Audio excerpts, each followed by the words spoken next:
Bonjour, donc aujourd'hui je viens faire une petite vidéo comme je te l'avais promis par rapport au cycle lunaire et au cycle évidemment de la femme. Donc là on est dans une vidéo de la playlist Les messages lunaires.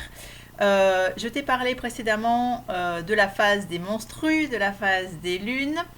Tu peux aller la voir si tu l'as manqué sur la playlist. Et donc là, maintenant, nous sommes sur ce qu'on appelle la phase folliculaire. Donc, au niveau de la Lune, théoriquement, si on est calé sur un cycle lunaire, ce qui est naturel, c'est une propension en fait naturelle du corps. On peut y revenir assez facilement, je te l'explique dans les vidéos précédentes.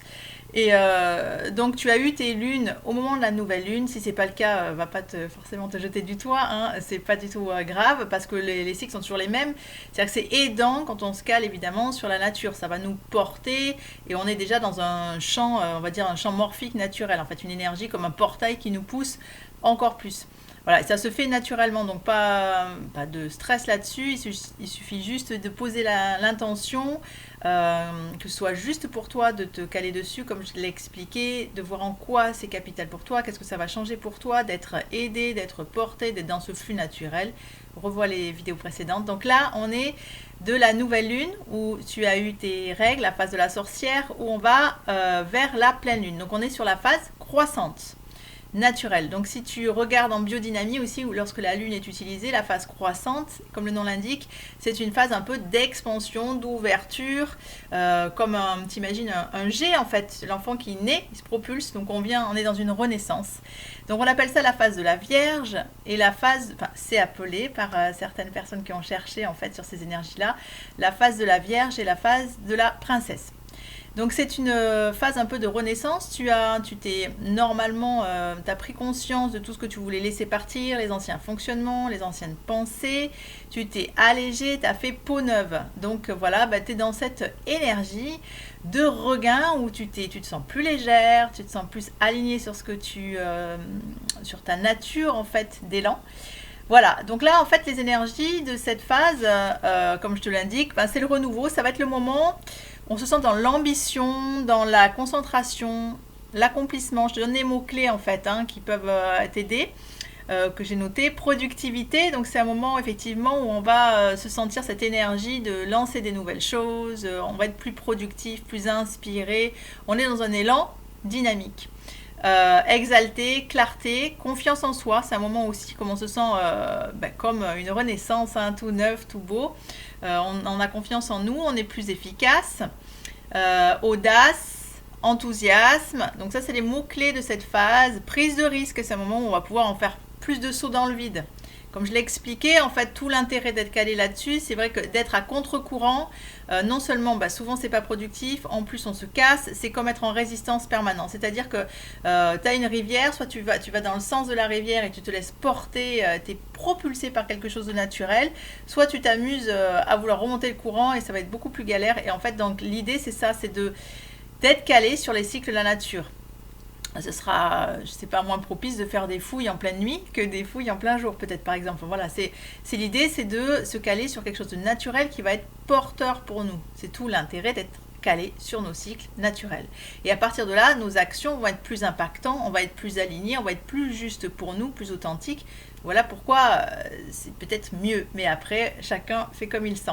Voilà, donc j'en étais sur les mots-clés, la prise de risque, la structure, autonomie, on se sent, on a confiance en soi, donc on est assez indépendant.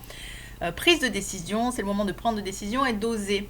Voilà un peu les mots-clés de cet élan, de cette phase dite folliculaire, où concrètement, donc la phase de la Vierge, c'est la muqueuse utérine se reconstitue doucement, la femme ressent les énergies de la Vierge, elle se sent fraîche, neuve, pétillante, elle est pleine d'ambition, c'est le moment de lancer des projets comme je viens de le dire, voilà.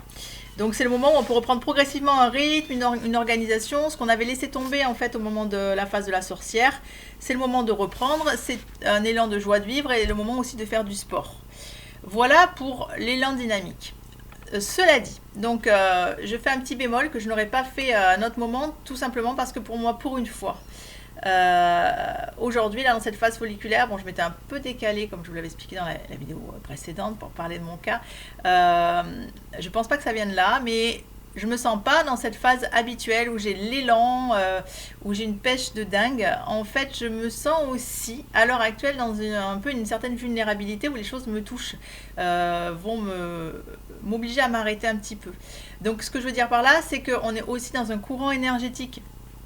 Euh, L'énergie des jours ne s'est pas arrêtée pour autant. Ceux qui connaissent un peu la numérologie, aujourd'hui, on est en 7, c'est un moment de prise de conscience, d'éveil, un élan intériorisation. Donc il y a aussi ça qui est là en fait. On a une grosse teinte, la nôtre, c'est notre énergie phare, mais derrière ça va être teinté de petits bémols, si je peux dire, par l'énergie du jour. Ça ne sera pas la même si on est en journée 1 qui est de volonté, effectivement, d'affirmation, si on est en journée 2 plutôt de dualité où ça va être l'idée de travailler sur sa division. Voilà, donc en fait il y a l'élan aussi porteur. Et à l'heure actuelle, en septembre, là moi je les sens énormément, je ne sais pas si c'est votre cas, mais il y a de gros portails énergétiques, des portails énergétiques, et donc dans l'élan actuel, ce que je ressens moi profondément, c'est que cet élan, ce dynamisme qu'on a à l'intérieur doit se porter sur ce qu'on ressent et pas sur ce qu'on décide. Donc je sens encore quelque chose de très féminin finalement, de notre dimension du féminin, de sentir plus que savoir et décider, de sentir où va l'élan, de sentir où va l'énergie.